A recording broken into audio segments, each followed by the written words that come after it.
Hello, my name is Max, and today is Hobie. Hello. And we're reviewing Game of Thrones, A Walk of Punishment. It was on the other day. What do you think of it? Loved it, as always. Yeah. We'll start at the beginning. You're introduced to the Tully family with Edmure and Blackfish Tully. Mm-hmm. I knew Edmure was good, and I always think that a lot of people out there are going to be relating to him because he's sort of like he gets it wrong, but it's not his fault. He gets upstage, he's humiliated, blah, blah, blah. But when he... maybe it's just me. But when the old guy, he shot the thing and then just started walking away, I thought, this guy's badass. Yeah. This guy. It will be interesting to see where they go, because at the end of the day, they're not Starks, but they're Bannermen of the Starks. They're family of Robb and everything. Yeah, they're rebelling against the crown. They're part of it. So it's good that they're introducing more of like the generals and everything. Yeah. The next scene was, for me, it was up there for the best scene of that episode. I think Tywin is going to steal every single episode, because every single thing he's in is just amazing.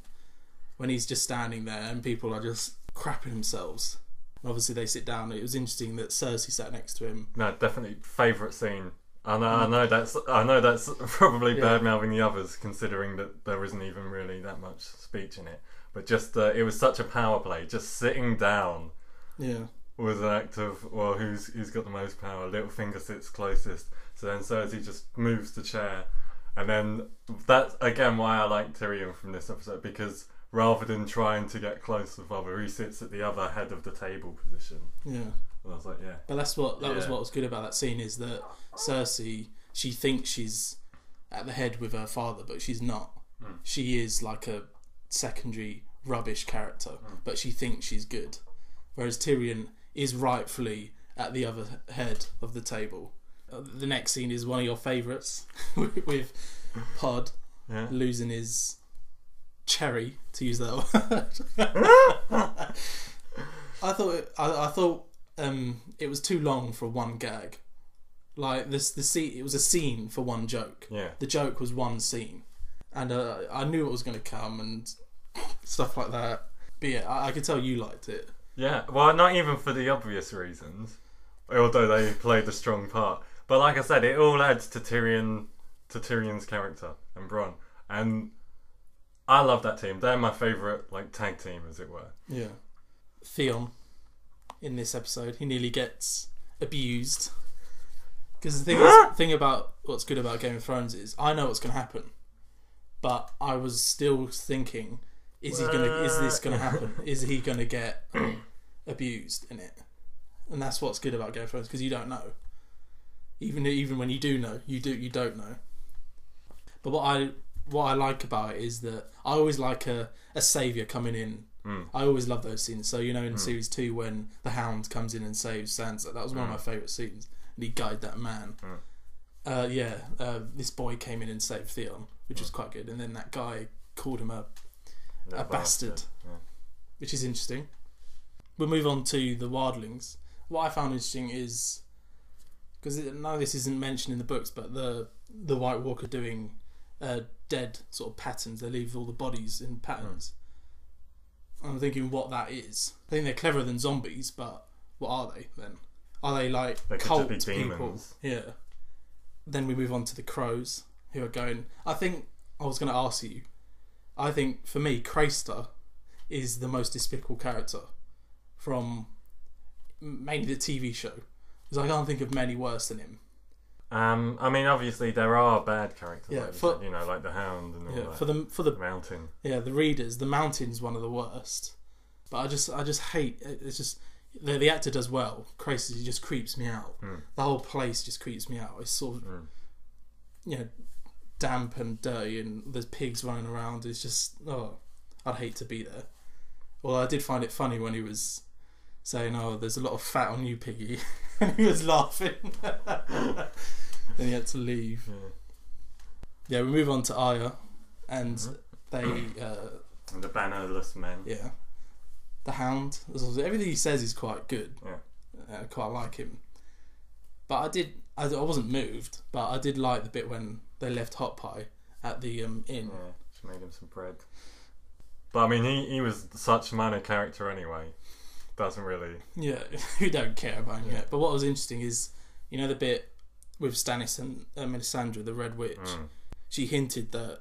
You need king's blood, but there's more people with your blood in their veins. Which, there's no one else apart from Gendry, Robert's bastard. So I'm wondering whether or not Melisandre is going to go to the bannerless men. So that'll be interesting. Because obviously she's gonna try and meet Gendry. Or she's seen it in the fires that he's got the same blood as Stannis, obviously, because he's a Baratheon bastard. See, to tell you the truth, I thought she was gonna... Because I didn't even think that, so good point. But I thought she was like just gonna go grave digging or something and dig up around me. Grave digging. Grave digging. We'll move on to the Khaleesi. She's trying to get all the 8,000 unsullied.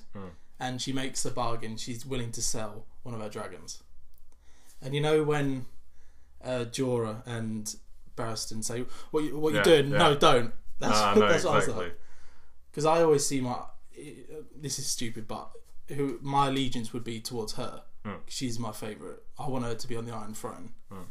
So when I was reading it, I was like, don't. If you do this, I will not follow you. You will not get rid of your dragons. Don't do it. Well, what was you like? Well, because at first I was like, I don't know. I mean, I'm the most gullible and shocking.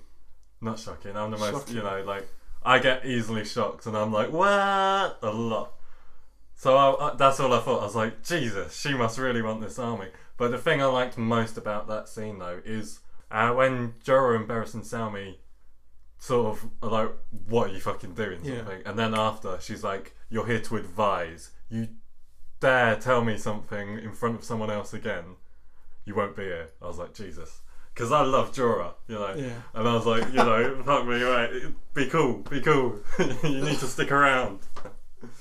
We'll move on to one of the final sort of scenes with Jaime and Brienne. And the guy who played, this guy called Locke, but he's replaced a character called Vargo Hoat, who's captured Jaime and Brienne. I was looking at him going, where have I seen him before? I don't know where I've seen him before. And my sisters went, Tomb Raider. You know the guy the tech guy from Tomb Raider? I was like, oh my god, I can't be doing this now. I can't see him and go, oh, that's a dangerous fellow.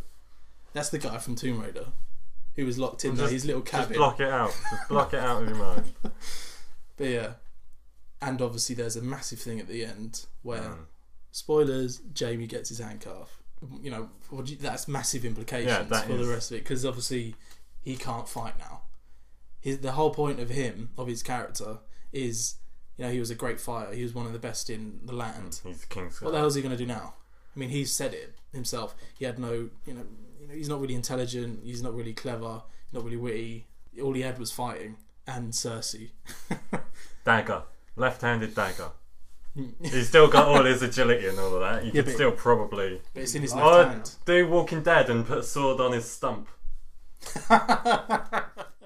Think about the first episodes, it was more in introduction, but now it's starting to... now it's progressing again. And obviously this Jaime with his hand cut off is a massive thing. So what do you think of the episode, overall? Overall, yeah, it's good. It's nice to see that they're not...